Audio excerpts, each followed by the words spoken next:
oh my god, it's an actually good episode. It's a fantastic episode. It's a great episode. Well done, Eddy. Well done indeed. Welcome to my review and breakdown of RWBY Volume 7, Episode 4, Puff and Circumstance. Let's start off with a quick recap. Amity Arena arrives on site. I'm very curious to find out how they'll boost it to satellite altitude, whether they're going to be attaching rocket boosters or whether it can just float up on regular gravity dust. However, if the gravity dust is consumed by just floating or by going up, I assume they'd have to refuel it, in which case, what auxiliary craft are they preparing to fly up there and keep it there, and how are they going to be following that throughout the entirety of the kingdom? Are they even going to move it at any point? Are they going to move it to Beacon? There's a lot of details in this plan that I would actually love to see. Our team emerges from the dust mine. Yeah, we're not going to talk about what happened in the dust mine. In fact, I'm not even going to do a review on this episode, because I don't believe anything positive can come from talking about that. It was bad. I'm sorry if you think it was good. I don't find such lapses in consistency and logic palatable, so I'm just not going to review that episode. Probably pieces of it will come up here. But as they walk out, they fangirl a little bit, and then we get that Aesop is not really friends. They act like friends, they tease each other, they know each other's quirks, but outside of work, they don't really hang out, I guess. This was kind of brought up to be a big thing. I'm not really seeing how it would affect them. I suppose this is something that could be explored later, but the teamwork that they showed in Episode 3 was not anything beyond what we've seen from RWBY in stuff like the Paladin fight, or even their first time working together in Volume 1. They got together that slingshot really, really quickly and with very minimal talk. About the same as with Clover calling out commands, you have RWBY calling out the different ship names. There just doesn't seem to be a big gap in the teamwork, and RWBY hasn't really worked together since then to actually give us a contrast. So hopefully we'll get that later, otherwise this comparison is just going to fall flat. Of course, the first thing on RWBY's mind, now that everything, in quotation marks, is solved, is she wants to go sightseeing. This is a great callback down into Volume 1, where they went to the docks, they went exploring Vale, and then Weiss complains that, well, we just trekked over an entire continent. That's not really correct, Weiss. You got out of your dad's thing, crashed, went straight to Haven, and then went pretty much straight to Argus. You haven't trekked over an entire continent. Also, this brings up a bit of a timeline question, because they were escorted to the dorms to sleep directly after their meeting with Ironwood. Then they have to get the briefing, during which they're still in their old costumes. Then they have to talk to Pietro Polendia and get their weapons upgraded, which Polendia does say he had to hold the weapons longer than expected. So at this point, RWBY has at least had a couple of days of downtime. So I'm not really... I don't know, this line just stuck out as really, really weird for me, because it doesn't apply to Weiss, it only really applies to Ranger, and they've already had a couple of days rest preceding this. Not to mention that later in the episode, when they actually are given a chance to rest, they jump right into missions anyway. It's just one of those single line stands out that I think was just thrown in there so we could get a quick quip from every member of the team. And I hope that they'll pay more attention and put more drafts through as we move further into the volume to cut that kind of fat. So, we move on to Ironwood meeting them. We find out that there has been 3 murders of people who have spoken up against Ironwood, with the guy who rode with them in Episode 1 being the last. I must say, bravo to Tyrion, he's showing great restraint in only killing 3 people.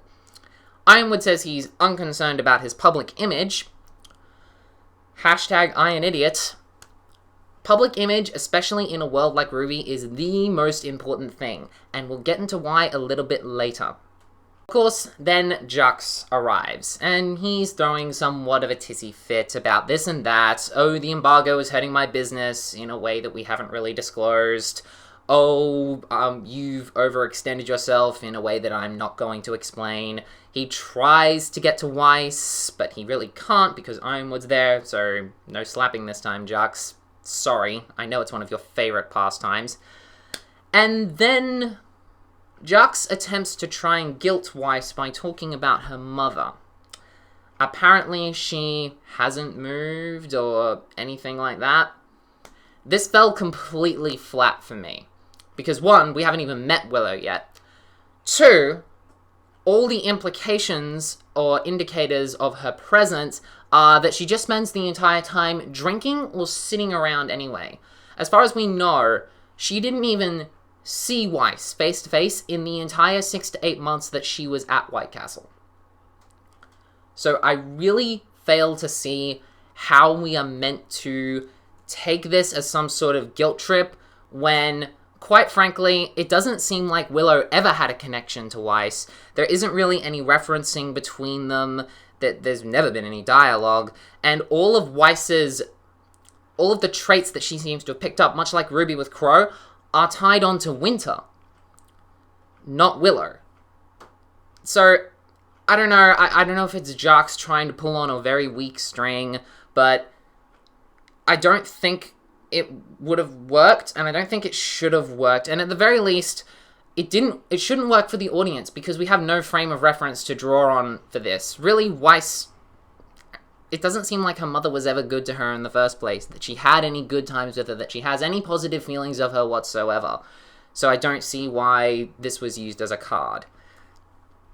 Then, of course, we have the wonderful, charming family moment, which was really, really wholesome, and I'm really, really awkward about this stuff, so we're just gonna move on. So, we move on to Amity Arena, where people died, but they're perfectly fine with it. Everyone is being made official huntsmen and huntresses. It is kind of trivial. Yes, Weiss. One little line that pokes out, Ironwood says, "You faced unfathomable danger." The Grimm are pretty fathomable. They're pretty common throughout the world, actually. Everything else they kind of just lucked through, or they had, Crow helping them the entire time, but yeah. And I would love to have more trustworthy fighters by my side. If you're trying to make us feel guilty about telling you, the reasons for not telling you, James, are still painfully accurate and have not faded. You are still arrogant, you are still pushing ahead with this plan, despite the fact that it will kill everyone, for reasons that we're about to go into. I don't know, if this is meant to be a guilting thing, it's not really gonna work, because Ironwood is just dense. Almost like iron. So, then we get to RWBY and Crow. This is a little cute moment of her not being very sure about anything, about not being sure about Ironwood. We get the line from the trailer, "What's best is really what's right." Then she makes a weird comparison. She says if she's just like Oz. I mean, yes, you are. I fail to see how that's a bad thing. I mean, what's best is what's right, RWBY, especially when you're dealing on the larger scale of what the Salem conflict is and how it can stretch on, and how you're dealing in a conflict where a stalemate is winning. You can't beat Salem, that is true. But you never could beat the Grimm, either. You could never eradicate crime, either. And this is something that I feel needs to be discussed. It needs to be addressed at some point in the series. That even if they were to snap their fingers, and they could blink Salem out of existence at this very, very second, the Grimm would still be endlessly spawning from the Brother of Darkness's vats. There would still be criminal organizations. There would be inequality with the Faunus. Signing up as a huntress was always going to be a quote-unquote unwinnable battle. It was never gonna happen. If humanity could expand beyond the point where it could right now, it would've.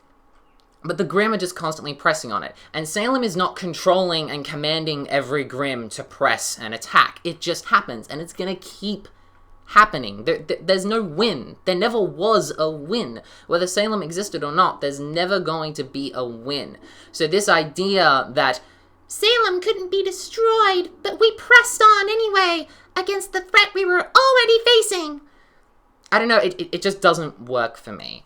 It just completely seems to ignore the circumstances of the world that they are in, And someone should have brought it up at this point. Possibly Blake. She seems to be a little bit more pessimistic. We could have another mirror of the conversation between her and RWBY from back when they originally met about how it was always going to be unwinnable, but RWBY is going to keep going on anyway, just like she did then. And the removal of Salem as this, like, magic roadblock, it just gives a name to the Grimm. It doesn't change what they are, change the threat that they pose. It doesn't change their never-ending presence. In terms of whether, like, RWBY is acting like Oz, what Crow says really comes into play here, because he said Oz only trusted the truth with himself. This isn't really true. He told Crow, he told Ironwood, he told Leonhardt a fairly substantial part of the truth. Just like RWBY told Ironwood a pretty substantial part of the truth. But there are details that they are better off not knowing. This whole idea that Ozpin didn't tell people at all, but RWBY is not telling people because they haven't earned her trust yet. Except, flip it around. Ozpin didn't tell you because you didn't earn his trust. Why didn't he tell you? Well, because he thought you would lose all hope, that you would turn on him, that you would make things worse. What happened when they asked Jin and they found out? He got punched into a tree. Everyone immediately lost hope and wanted to run. They wanted to give up. And even now, all of them are facing this existential crisis from it. That's why Ozpin didn't tell you. The reason that he didn't tell you is perfectly justified. Why didn't RWBY tell Ironwood about the wish? Well, because he's acting incredibly arrogant and reckless. He's putting in place a plan that could threaten the entirety of Remnant, just from a couple of words, by saying, the Grimm have a leader, her name is Salem, she's trying to kill us all. Or some variation of that.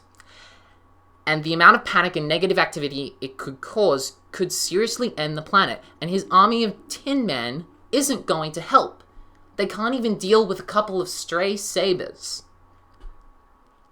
It's a complete disconnect, and RWBY is absolutely right to not tell him, because it can only result in negative consequences. It can only result in Ironwood pulling away or being less effective, or making him divert his energies to things that aren't important for the direct fight, much like how Ozpin not telling them about Salem, or anything like that, had it. So really, RWBY is exactly like Ozpin, and Crow's attempt to kind of move the narrative to try and make her feel better it doesn't hold up to scrutiny, and I hope that gets brought into focus later. So we move on. Everyone's having fun little party times. Bumblebee selfie, bunch of cute stuff with cybernetics, blah blah blah. Aesop's arrives and they immediately say, hey, let's look at some Huntress or Huntsman jobs. And there's one job here that actually really gives us an idea of how foolish Ironwood is being and how everything is going to fall apart. So the first job they get is they need someone to escort some kids to their school. There isn't any particular danger, but when they're gone, the parents get anxious. Anxious means Grimm. This is kind of like a stealth bomb drop, because it's always been a question. Since we were introduced to the idea that the Grimm are attracted to negative energy, it's always been a question mark of the degree that they can be attracted and by what. It was a joke that I made back in the day that a family's pet dog died in a village, and it made them really, really depressed. And that night, the Grimm came and destroyed the whole village because one kid's dog died, and the kid didn't how can I not be sad? This kind of brings that into light, because even in a place like Mantle, in a centralized environment, a couple of parents just being nervous or worried about their kids is enough to attract Grimm, is severe enough to warrant the assignment of a huntsman. Someone who, at least combatively and in terms of their significance, should be above, like, assigning a couple of Atlesian drones or just a specialist. A huntsman has to be. That speaks volumes to the minimal amount of negative energy is required to attract a sizable Grim attack. And suddenly when you look back through stuff like Volume 6 with the train attack, suddenly Ozpin's decision to not tell them about the lamp makes a lot more sense. Because if Ozpin told them, hey, the lamp attracts Grim, even though it's not specified the degree or the range, well, what happens when RWBY walks on that train and they know that they could attract a Grim? In the end, they're going to be nervous, off-kilter, and that's going to show to all of the passengers on that train. They're going to see huntsmen who are nervous and overly prepared, who are tense. What will that make them feel? That will make them feel nervous and tense. What's happening? Why are they here? Why do they look tense? There's an energy in the air now. A question in the back of everyone's minds. If this is the size of our defenses, what is it we're expecting to fight? And suddenly, all of this negative energy, the chances of a Grim attack go up hugely. And suddenly, the presence of the relic is irrelevant, because you have the bulk of a train of people worrying and attracting Grim anyway. And in that way, Ozpin's decision to not tell RWBY about the relic gives them a better chance to just avoid the conflict completely. And this will be a really, really interesting thing to explore later on when the inevitable attack on Atlas happens. Or is there even going to be an attack on Atlas? Is Arthur just going to, like, hack into whatever is keeping the city up in the air and just drop it to the ground? Atlas falls. Part of a mythos, but we'll see. So, of course, we end the episode with our favorite mustache pairing. It seems that Mantle is not the only place that hasn't upgraded their security systems lately, as apparently Arthur is just able to walk into not only Atlas, but right into Jack Schnee's living room without any worry of detection or anything else, which is kind of sad. For all those who are wondering, like, oh, is Pietro going to be smarter than Watts, or the converse? I think it's fairly obvious that Watts outclasses Penny's father at this point, because he's been unable to upgrade their systems to a sufficient degree that Arthur can just literally walk through them. And following this, Arthur just delivers the most cheesy line possible. If you can have your cake and eat it too. That's just charmingly wonderful of a cheesy line. And there the episode ends. Next week is going to be a slightly longer episode called Sparks. It looks like we're finally going to meet Robin or find out what's happening in this election, finally. But overall, I really liked this episode. It was a massive step up. Episode 1 was a little bit mediocre. It felt more like a finale than a premiere. Episode 2, in terms of cinematography, it was good, but a lot of the I Am Idiot stuff, no. 3 was just bad. Just the amount of logical slip-ups that all of the characters make, the inconsistencies, just... I didn't even particularly want to talk about it because it's just going to be me being negative for half an hour, and that's not really helpful to anyone.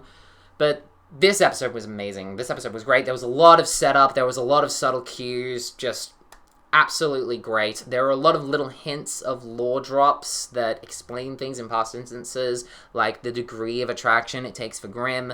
Just absolutely great. So hopefully I'll see you guys later this week for additional videos. I hope you've enjoyed. Have a nice day. Dragon Panther, signing out.